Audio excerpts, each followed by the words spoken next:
This is the video that puts an end to being skinny fat. If you're a guy who has always been relatively slim, quite fit, maybe good cardiovascular base, but then once you hit 35, 40 years old, 45, start developing this spare tyre.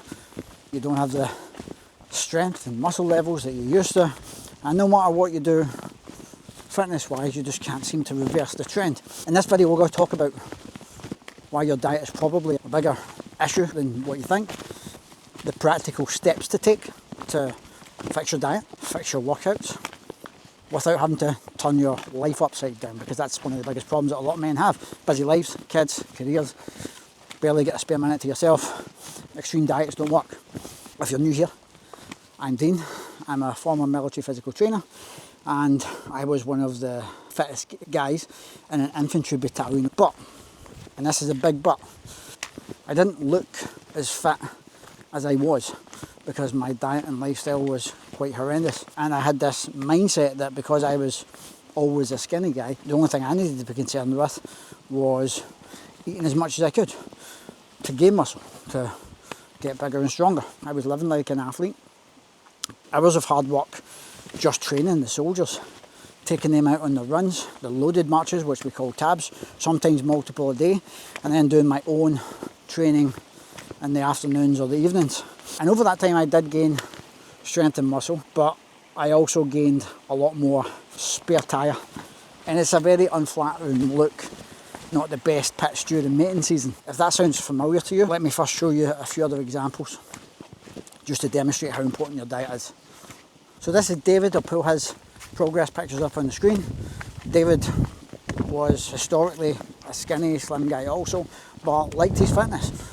Did a few HIIT classes a week, did a bit of CrossFit for a while, and has always been a keen cyclist, so as much as often he'll be out on the weekends doing long rides with his mates if his time's not occupied with his kids. And once he got to around the age of 40, he started developing this little belly that he just couldn't seem to reverse, and all the advice that he was taking from things he found online, like HIIT sessions to chase the afterburn effect and burn fat, wasn't working. Move more, eat less, wasn't working, although he didn't really consider his diet to be an issue because he thought he ate relatively healthy. And his diet wasn't terrible, it's not the worst I've seen, but one of the big insights that he's taken from this transformation is just how important his diet was and how that mentality was holding him back. And if you're in the mindset of thinking, because I'm not overweight and I don't need to necessarily lose weight, I just want to lose the belly fat and get some more muscle definition, so I shouldn't need to look at my diet, you're keeping yourself stuck. David did 50 to 100 press-ups every night for a year, plus some HIIT classes, lots of cycling, and after a whole year of it he said that he gained more fat, so wasn't working in the slightest. But then of course as soon as we started working with myself, listen, the exercise program takes a bit of time to have a big difference, but what did make a big difference was just some of the simple changes we made to food, and he's seen early progress in terms of the belly reversing, energy going up, feeling better, having more motivation because of that to keep training. And when he started seeing the signs of that, he was all in, bought in on the nutritional changes and how important that was. And next example, this is Craig. Craig started with me at 46, and he has historically done a lot of bodyweight stuff, push-ups, pull-ups, and does a hell of a lot of mountain biking as well. So he was a fit guy cardiovascularly, but you could also feel the muscle and strength deteriorating as he was getting older. Had a lot of back pain as well, chronic back pain, which is now gone, but that's for another completely different video.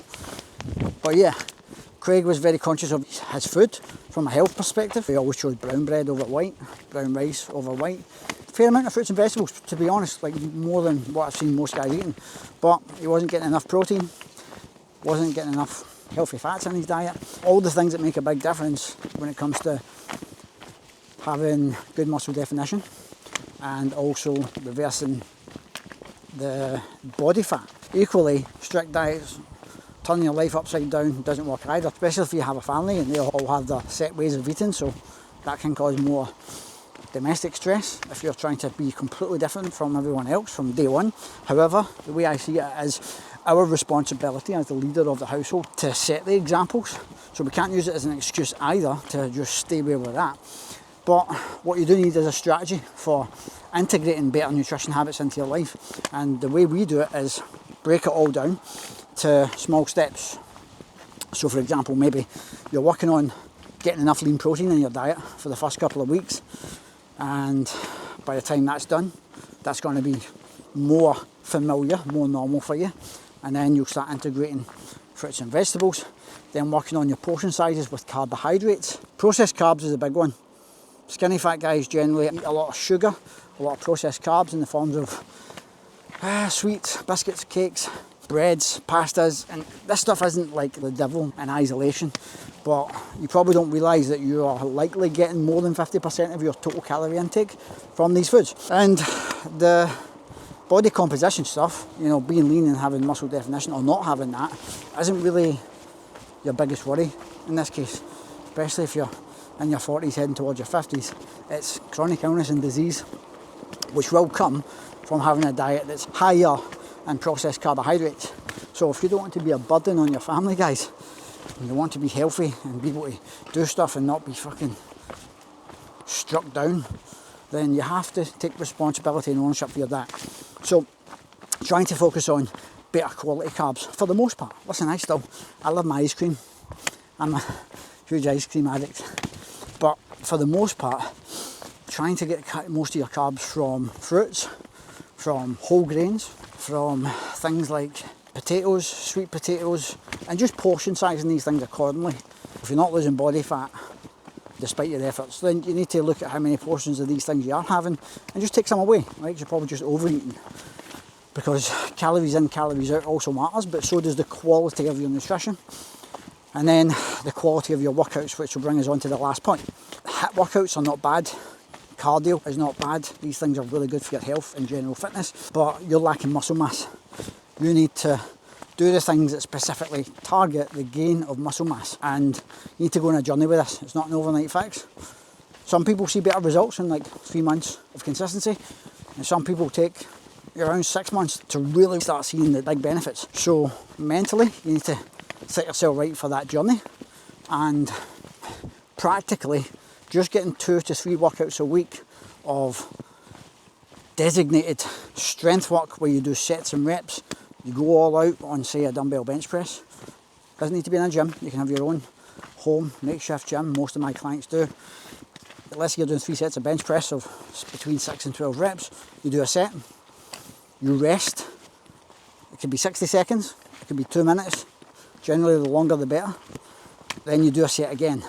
All these workouts where you're constantly elevating your heart rate, HIIT stuff, again, good for fitness, not great for muscle gain. So you need to dedicate some of your time at least each week to that and getting stronger.